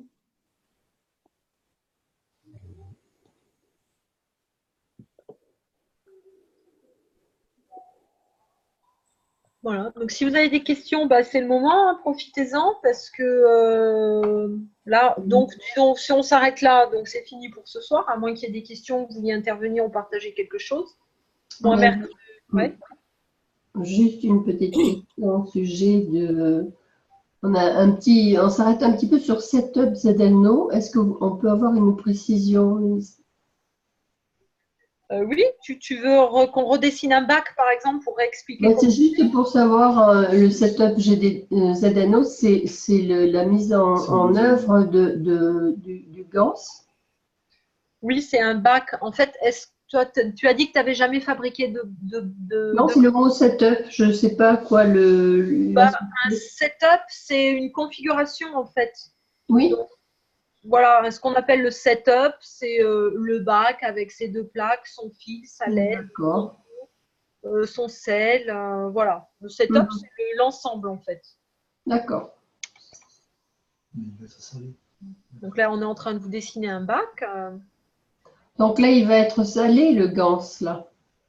On va, écoutez, on a un petit peu de temps. Je vous propose de faire une explication assez rapide pour la fabrication d'un bac de GANS rapide. Donc, on prend un réservoir, un contenant, un bac. Ça, on en a fait, ok. On est ok là-dessus. Ouais. Voilà. T'es pas ok sur quoi alors? Sur la notion de setup. Ah ben c'est ça, c'est l'ensemble. C'est la conception même de tout ça. C'est l'expérience, en fait. On traduirait par l'ensemble des éléments qu'on utilise. Oui, alors il faut des salés pour mettre sur les plantes. Alors, c'est préférable. Alors, je sais qu'en Roumanie, il y a des expériences qui ont été faites. Il y a quelqu'un qui a mis de l'eau de mer, a priori, parce que l'eau de mer contient tous les éléments. Enfin, non, c'est pas ça. Il a utilisé de l'eau de mer pour faire son bac, pour faire son gant. Dans l'eau de mer, il y a tous les éléments qu'il y a sur la planète. D'accord, mais quand c'est en contact avec les plantes, fallait-tu? Oui, mais tu vas le rincer ton gant quand tu l'utilises. D'accord, voilà. Mais voilà, il y a un mais parce que dans l'eau de mer, il y a aussi les excréments. Voilà, il y a d'autres choses. Donc, est-ce qu'on a envie de ramener ces autres choses dans ce qu'on va produire? Là, c'est à vous de voir. En tout cas, les Roumains, ils ont fait des expériences, ils ont très très bons résultats. Et ils utilisent du magnésium, du zinc, du CO2 et du CH3. D'accord. Ça paraît logique. Les plantes manquent souvent de magnésium. D'accord. Donc il faut le rincer. Il faut le rincer. Ouais, il faut le rincer. Et le gant qui est en bas, c'est pas du gant de plante, c'est du gant de Ce qui est en bas, on ne travaille pas avec en fait. C'est ce qu'on appelle le gans matière. On le met dans une bouteille, on verse de l'eau par-dessus. Oui. Et puis, ça sert de... On se le garde à la maison et c'est notre recharge en fait, si vous voulez. Tout à fait, oui. Voilà, on va utiliser l'eau qui est au-dessus. L'eau de gans au milieu, oui. Voilà. On peut utiliser cette eau de gans, on peut la reproduire, c'est-à-dire vous en mettez dans un récipient, vous rajoutez de l'eau par-dessus. Alors, en France, on a convenu d'adopter une convention pour savoir de quoi on parle. Et on utilise le mot ganse matière pour le ganse qui est au fond de la bouteille, les nanoparticules. Donc ça, bien sûr, on ne les voit pas, c'est de la nanoparticule, hein, donc on ne l'utilise pas. Ou dans certaines conditions, à la limite dans un patch de ganse, par exemple, dans un patch d'eau et de ganse, en médical, ou pour mettre autour d'un tronc d'arbre, ou autour d'une canalisation d'eau, voilà. L'eau qui est au-dessus du ganse dans la bouteille, on va l'appeler l'eau de ganse. L'eau de ganse, oui. Voilà. Et on a convenu de dire que si cette eau de ganse, on la sort de la bouteille, on la met dans un récipient, c'est toujours de l'eau de ganse. Mais si on commence à rajouter de l'eau par-dessus, en enlever, remettre de l'eau, la recharger comme ça, on appellera ça de l'eau de plasma. Ou du plasma liquide. D'accord. On a adopté cette convention tout à fait arbitrairement, hein, mais tout simplement pour savoir de quoi on parle quand on parle de quelque chose. C'est très sympa de nous dire ça parce qu'on était parfois un peu perdus sur les notions des appellations, en fait. Voilà. Alors, pourquoi je dis en France? Parce que M. Cash, il dit que c'est tout du plasma. Mais, parce qu'en fait, on parle de ganse. Le ganse, c'est uniquement pour le CO2. C'est un ganse liquide à l'état nanoparticules. Sinon, le reste, c'est du plasma. On dit du ganse de CH3, mais c'est erroné, quoi. On devrait dire du plasma de CH3, par exemple, parce que c'est un oxyde de fer. Voilà, et ça, c'est le liquide plasma. Donc, pour le dessalage, moi, personnellement, le NaCl, je l'utilise à 0,9%, ce qui est la salinité du corps humain. Voilà. Donc, quand je retire uniquement le plasma et que je vais rajouter de l'eau dans ma bouteille, j'estime qu'il va faire de mal à personne. Ce n'est pas la petite quantité de sel qui va rester, qui va pouvoir faire du mal, quoi. D'accord. Moi, je ne rince pas mes ganses. Après, si je me sers éventuellement du liquide plasma qui était au-dessus du ganse, en règle générale, j'extrais d'abord tout le liquide plasma, là. Ça, je l'extrais pour le mettre dans un pot à part. Et le ganse, je vais le mettre au fond là, de ma bouteille. Celui-ci, il va être salé à 0,9. Donc, bon, si je Donc le mets là, c'est la bonne salaison, là. voilà, si je le mets dans des pâtes, ça n'a pas tellement d'importance. Si je m'en sers pour les fruits ou autre, c'est du 0,9, ça n'a pas tellement d'importance. Après, pour une plante, bon, peut-être qu'elle... 0,9, ça devrait aller aussi pour les plantes, alors. Je pense aussi. Pour moi, je fais tout à 0,9, ça se passe très bien. Et je ne dessale pas. D'accord. Là, c'est normal de ne pas dessaler quand on est à ce niveau-là, mais quand on est à 10%, 15%, peut-être c'est bien de dessaler. Bah, tu sais, si tu prends ton ganse et il va y avoir quoi, 1% de ganse dans ton seau de 10 litres, par exemple, si tu remplis, tu fais le calcul, mais ça va pas être énorme. Non. J'essaye de me souvenir parce que j'ai été en Zoom là, cette semaine avec nos amis roumains. Et j'essaye de me rappeler. Alors, on a parlé justement du sel dans les bacs d'eau de ganse, des bacs de CO2 qui étaient à destination des plantes. Donc, le sel qu'on utilise habituellement, c'est du sel de cuisine alors, si je me souviens bien, ils ont dit que c'était du NaCl. Oui. Et là, pour les plantes, on peut utiliser un autre sel qui est du sel de magnésium. Ah oui, d'accord. Voilà, ça doit être encore un sel de Schussler, j'imagine. Et il m'a dit, alors il m'a donné un pourcentage. Je crois, je ne me rappelle plus. Peut-être que Adrien ou quelqu'un là, je vois qu'on a nos amis roumains qui sont là, s'ils se souviennent du pourcentage de sel qu'on peut utiliser dans le... je crois que c'était peut-être 2 tiers, 1 tiers, je ne sais plus. Qui c'est qui a fait ce trait? C'est pas moi. Une petite indication supplémentaire, je fais un rappel, hein. C'est pas grave, tu peux le laisser, c'est bien. Les acides aminés, il est préférable de les conserver dans de l'eau salée. Ça, vous le savez, j'imagine? Il ne faut pas les rincer. Voilà. Donc, on les conserve dans l'eau salée. Donc, moi, je le conserve toujours dans du sérum physiologique. C'est à 0,9, ça va très bien et puis c'est propre. Et par contre, en général, ils fonctionnent avec leur propre plasma.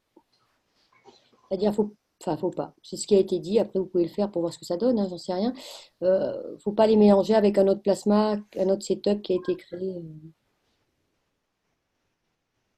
Ce que j'ai fait, moi, c'est alors je ne l'ai pas fait parce que j'avais cette intention. En fait, ce que je voulais faire, c'était quand j'ai déménagé, j'avais 3-4 pots d'acide aminé, 5-6 bouteilles d'eau de ganse avec du ganse matière au fond. J'ai vidé les eaux de ganse et j'ai mélangé en fait tous les ganses matières et tous les acides aminés que j'avais, par exemple au CO2, pour n'avoir qu'une seule bouteille de CO2 à déménager. Pareil pour le CuO, le CH3, etc. Et j'ai tout mélangé. Du coup, à l'heure actuelle, les ganses que j'ai, bah, ils sont pleins d'acides aminés en fait. Ils sont carrément dedans. Alors, moi, ce que j'ai tendance à faire, c'est mes acides aminés du même bocal, je vais les mettre dans ma bouteille. Pour certaines bouteilles, hein, ils vont rester là. Et quand je vais avoir besoin de liquide plasma, je vais prendre une paille et je vais aller aspirer le liquide du milieu. Ce qui fait que j'ai le champ maghrave des acides aminés plus le champ du ganse. Voilà, moi je fais ça, mais après. Oui, c'est ce qu'on fait aussi. Pour moi, ça me paraît juste. Donc, si ça me paraît juste, C'est intéressant, c'est le sérum physiologique. Moi, j'y avais pensé.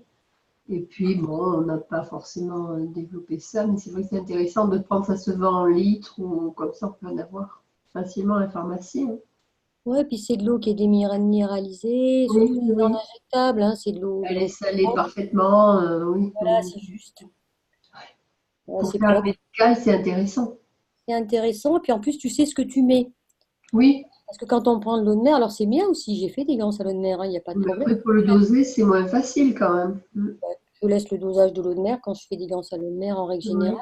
Ouais. Mais il y a plein de choses en plus dedans, qui ne sont pas forcément. C'est pas mauvais, hein, mais c'est autre chose.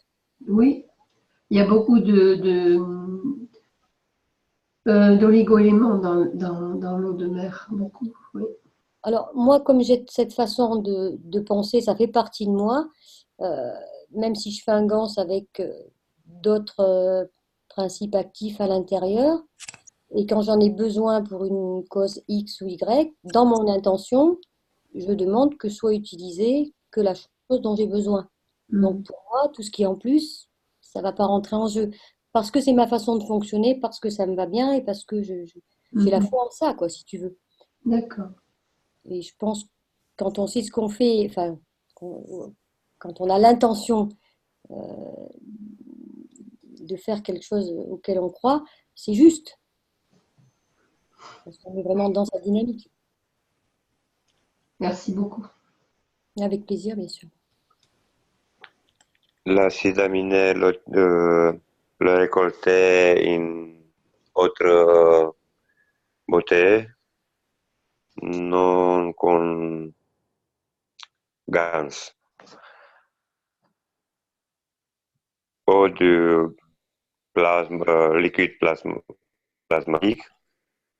Et si racolier l'acide aminé séparément. On peut faire ça aussi.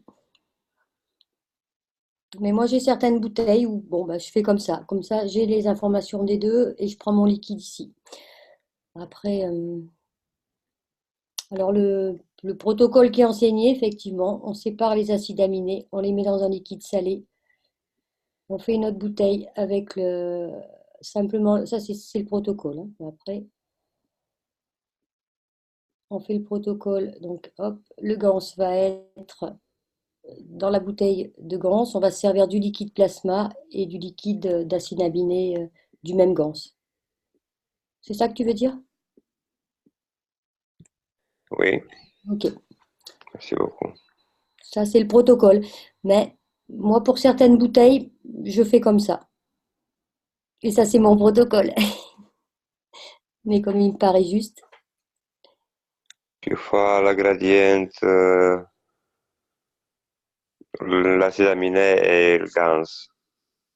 Tu avais dans la chambre plasmatique de la différence. Ici, tu as un champ plasmatique de la différence des deux. Oui, Ok. l'utiliser le neutron. Je vois ce que tu veux dire. C'est juste aussi, bien sûr.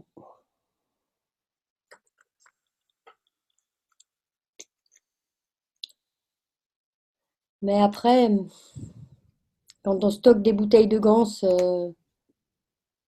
côte-côte, et c'est difficile, à part si on a beaucoup de place, c'est pareil, on a les échanges qui se font. On est d'accord?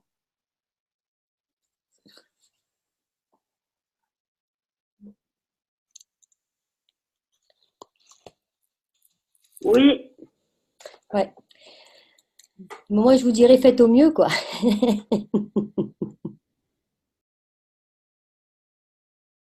Et si on a l'intention qu'il ne se produise pas d'échange entre les bouteilles, va-t-il s'en produire? Et là, pareil. Ça, j'ai pas la réponse, j'ai que la mienne, quoi. Gaz de gaz. Ah, Gans de Gans. Ouais. Au milieu, là, on a un Gans de Gans, effectivement. Enfin, en tout cas, un champ de Gans de Gans. C'est ça? Oui, Ouais. Donc, si on met une autre bouteille là, on récupère un liquide plasma de Gans de Gans.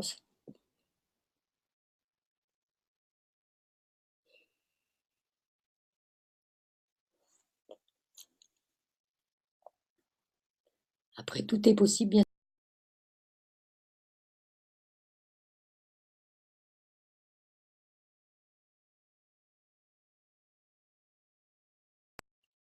Et tout dépend ce qu'on veut faire.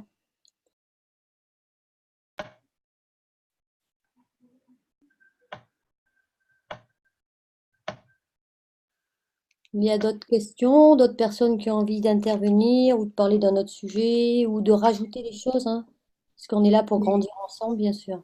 J'aurais une petite question encore. C'est les gants, quand ils sont faits, ils sont fermés dans un bocal, est-ce que, en verre, oui, un bocal en verre est fermé, est-ce qu'on peut les laisser en présence les uns des autres ou pas? Parce que c'est la question de savoir comment les espacer, etc. Ben, c'est ce qu'on vient de dessiner là, à savoir que si tu mets un bocal Je vais là, retrouver, pendant que tu fais ça, je vais retrouver la photo parce que j'avais fait un dessin là-dessus, parce que j'avais traduit justement quelque chose, mais ça fait quelques mois, je ne me rappelle plus. Je te laisse répondre et moi je cherche, mais je ne pourrais pas partager, donc je vous le lirai. je t'en prie, Fred. Donc, forcément, on va avoir deux gants différents avec deux potentiels différents, avec deux masses atomiques différentes, donc ils vont s'empresser d'échanger entre eux. Ah oui. D'accord? Donc, Même s'ils sont fermés dans des bocaux en verre. et oui, bah, les champs passent à travers, donc Ah, c'est ce que je pensais. C'est ce le que plus je pensais. le plus fort, il va se déverser dans le plus faible pour le nourrir.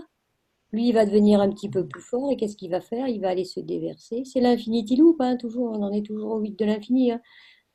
Il va aller donner à son copain, et ainsi de suite. Et ici, on va créer quand même, c'est intéressant de voir ça, on va créer un nouveau champ. C'est toujours la même chose. Dans les êtres humains, c'est la même chose, hein. Un homme, une femme, un bébé, quoi. Voilà, enfin, énergétiquement aussi. Et voilà. Alors, moi, j'en étais persuadée, mais bon, c'est juste. Voilà. Ça confirme ce que je. De combien on les espace?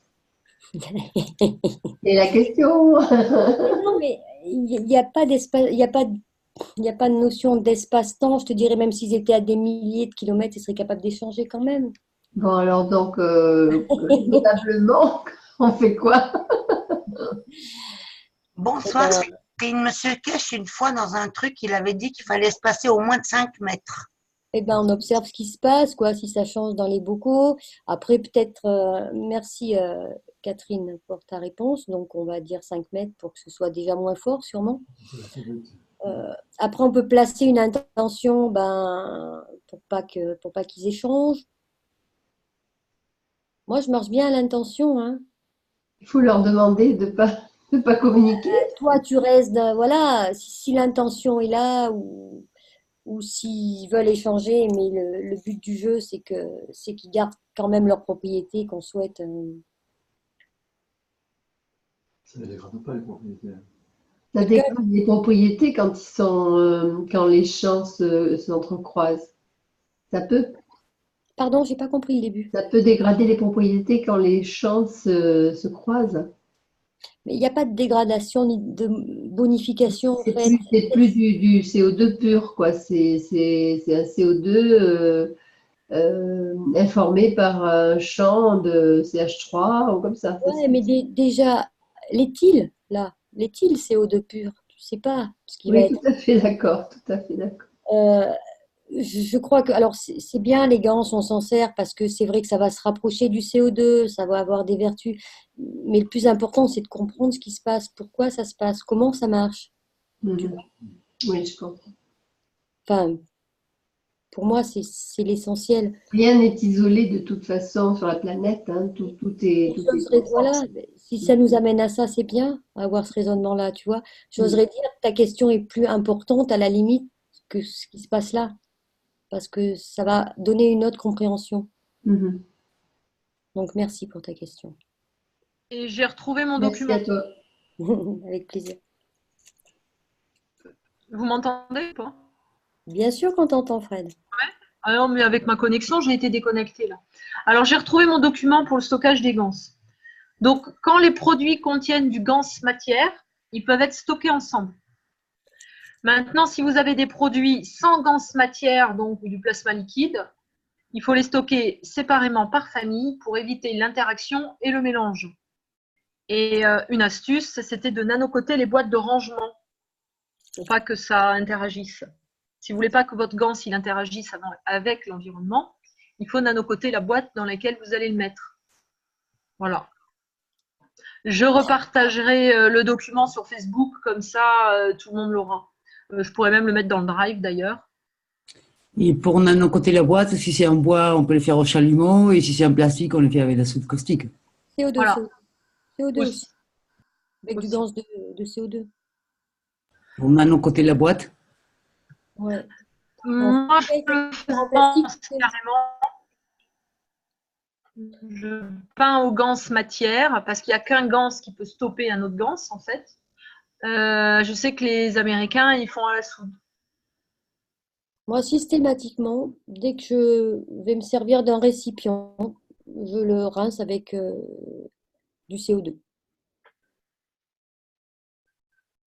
Mais toujours pareil. Oui, mais ça nanocote pas Ben, la boîte. Pour moi, Pas ça la boîte. fait. Tout dépend où est placée ton intention, Lee.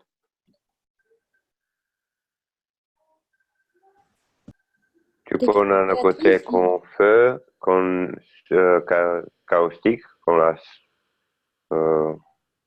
hydroxyde de natrium, de potassium, et plasmatique. Tu avais les gaz dans la bouteille et interagit avec la matière du bol, du contenitore. Ouais, le récipient. E si nanocode da solo.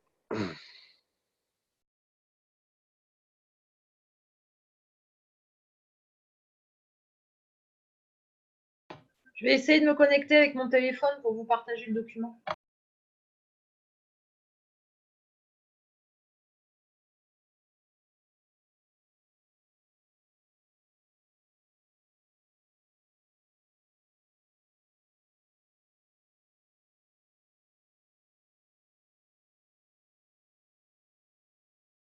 La meilleure réponse reste dans l'expérience, hein. Mais dans votre expérience propre. C'est le plus important, en fait, expérimenter. Ah, c'est beau.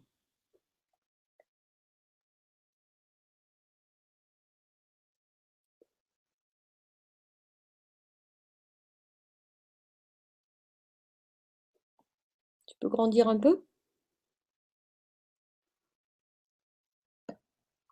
Oh, je sais pas, je suis sur l'iPhone. T'es dans une soucoupe volante ou bien?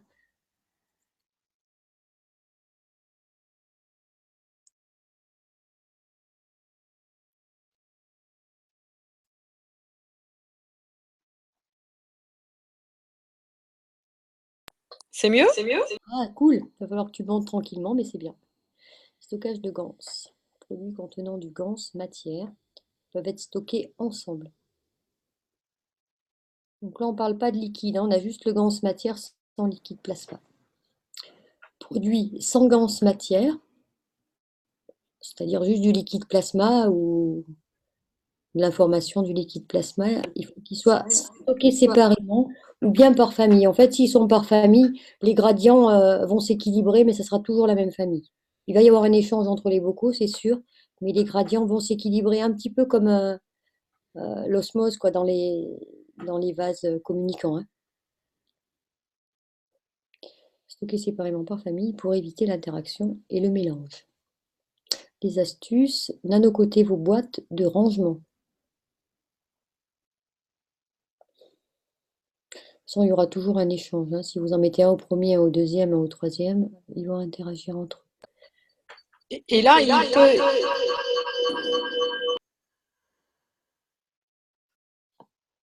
C'est beau ces effets. Ah, Fred a disparu. C'est normal. Elle a été téléportée. Tout à fait. Elle va se retrouver à côté de moi, alors. Quand voilà, la bouteille, les bouteilles que vous pouvez stocker les unes à côté des autres, c'est à partir du moment où vous avez du ganse matière au fond de la bouteille, même si vous avez de l'eau par-dessus, donc de l'eau de ganse, vous pouvez les stocker les unes à côté des autres. Comme il y a la matière ganse qui est vraiment très puissante, elle garde son information, ça ne va pas se mélanger avec les autres. En revanche, si vous n'avez plus la matière ganse au fond, l'eau de ganse, elle est quand même un petit peu moins puissante, et là, elle peut se mélanger avec les autres. Voilà, c'est ce que j'en ai compris. Hein. Enfin, moins puissante. Je dirais l'inverse, mais elle a moins de masse atomique, en fait, sûrement. Mais au niveau de la puissance, pour moi, elle doit être plus puissante.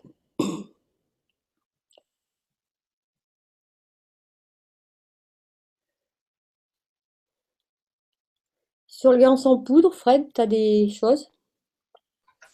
Pour le stockage? Ouais, ou pour l'avantage? Pour le stockage, oui, j'ai des choses qui peuvent être sympas. Parce que ça doit être bien, ça, en fait, de le stocker en poudre, et dans ce cas-là, il reste, tant qu'il n'est pas réhydraté, il reste dans sa matière. Même réhydraté, à partir du moment où tu as de la particule, la nanoparticule de ganse, il garde son potentiel. Il ne va pas se mélanger avec les autres. Par contre, l'information que j'ai sur le ganse de poudre, qui peut être intéressante, c'est qu'on a enlevé l'eau. Et l'eau, c'est ce qui nous densifie en fait dans la matière. Donc, si vous voulez commencer à travailler avec des ganses de poudre, c'est comme si vous retirez la matière. Quand vous retirez l'eau, vous retirez ce qui nous densifie, ce qui fait qu'on est dans la matière. Et du coup, c'est plus pour travailler sur des choses, on va dire, sur l'âme, le spirituel. Voilà. Sur les vaisseaux spatiaux? Voilà, tout à fait. Et moi, dans mes réacteurs, là, sur ma Starship, j'ai mis du ganse en poudre. J'ai pas mis d'eau. Eh oui, bien sûr. En plus, il en faut très peu, quoi. Moi, je vais devoir vous laisser parce que j'ai 2 petites filles à la maison, là, et c'est le moment d'aller au dodo. Et puis, tu as les drones en plus. Voilà. Même si elles n'ont pas envie. Et voilà, je vous laisse avec Corinne. Je ne sais pas si vous voulez continuer la séance ou pas. En tout cas, je vous remercie de votre présence. Mercredi, il y a une séance avec Adil. Jeudi, toujours la traduction du Knowledge Seekers Workshop, donc avec l'équipe des traducteurs. Ils ne sont plus que 3, donc je relance un appel. On cherche du monde pour les traductions. On cherche aussi des gens qui ont des compétences, par exemple dans le secrétariat ou des choses comme ça, parce que par exemple aujourd'hui, j'ai perdu beaucoup de temps à essayer de faire quelque chose que finalement je n'ai pas réussi à faire. C'était transformer un fichier Word en PowerPoint et puis insérer des bandes audio dedans. Donc ça, je n'ai pas réussi. Bon, finalement, on vous a présenté la séance comme ça a été ce soir. Mais voilà, pour vous dire même si la personne ne parle pas anglais, si vous avez envie d'aider, on trouvera certainement quelque chose à vous faire pour filer un coup de main. Et puis samedi prochain, donc on se donne rendez-vous pour une autre séance sur l'agriculture. Merci à vous tous et très belle soirée à vous.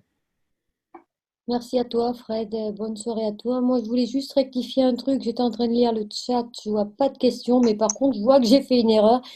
Marc, tu as le micro, Marc? Oui, Ouais, ok. ZNO, j'avais dû le mettre sur la plaque. oui, c'est ZNO tout court. Effectivement, je suis vraiment désolée. Donc, je Tout le rectifie. monde J'avais avait dû marquer rectifié. ZNO sur la plaque pour marquer zinc. Et en fait, le zinc, c'est ZN. Bien évidemment, c'est pas ZNO. Merci, Marc, de ta... Il n'y a pas de quoi. Non, super, merci infiniment. Voilà. S'il n'y a pas d'autres questions, on va continuer la séance. Non, c'était très bien. Ok. Il y a des questions, des gens ont envie de rajouter quelque chose? Allez-y, n'hésitez pas, hein. Moi, je vous poserai des questions une autre fois. J'ai ma fille à l'hôpital. Je viens juste d'arriver de l'hôpital. Oh, Alors, je suis désolée. bon courage à toi, Catherine. Et le meilleur vers ta fille.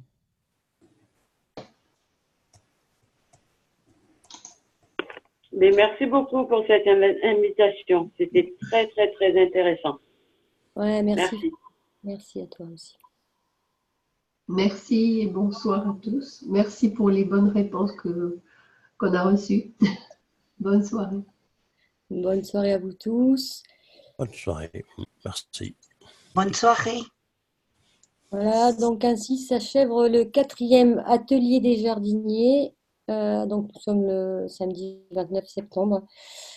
Bonsoir à tous, très belle soirée à vous tous. Merci de votre attention et puis à tout bientôt. Bonsoir. À tout bientôt. À tout bientôt.